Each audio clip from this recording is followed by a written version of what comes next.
پھر جانور پہ ظلم نہیں ہونا چاہیے، اس بات کا خیال رکھنا ہے،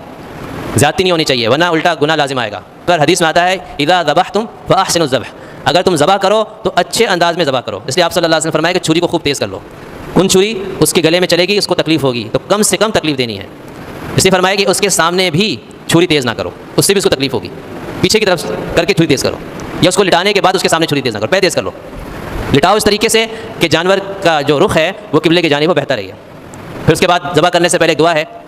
انی وجہت وجہی للذی فطر السماوات والارض حنیفا وما انا من المشرکین ان صلاتی ونسکی ومحیای ومماتی للہ رب العالمین لا شریک لہ ولذلک امرت وانا اول المسلمین۔ یہ دعا پڑھ لے بہتر ہے، اس کے بعد بسم اللہ اللہ اکبر پڑھ کے ذبح کرے۔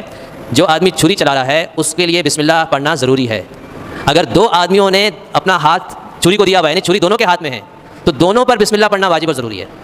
ایک کا پڑھنا کافی نہیں ہوگا۔ البتہ جس نے ٹانگیں پکڑی ہیں، دم پکڑی ہے، اس پر بسم اللہ پڑھنا ضروری نہیں ہے، اس بات کا بھی اطمینان کر لیں کہ واقعی اس نے بسم اللہ پڑھی ہے، اس کا منہ جو ہے وہ ماوے سے بھرا ہوا نہیں ہے، ورنہ تو اس کے منہ سے اللہ کا نام ہی نہیں نکلے گا، کیا خیال ہے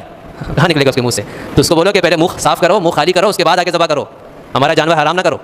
اگر خدا نہ خواستہ کسی نے ذبح کیا اور بسم اللہ پڑھنا بھول گیا، ذہن میں تو تھا کہ پڑھوں گا لیکن ایسا گھبرا گیا، پہلی دفعہ ذبح کر رہا ہے مثال کے طور پہ کہ وہ بسم اللہ پڑھنا بھول گیا اور ذبح کر دیا تو جانور حلال ہو جائے گا۔ جان بوجھ کے اگر چھوڑے گا تو حرام ہے، حلال نہیں ہوگا، لیکن بھولے سے اگر زبان سے نہیں نکلا جانور شریعت میں ہمارے نزدیک حلال ہے۔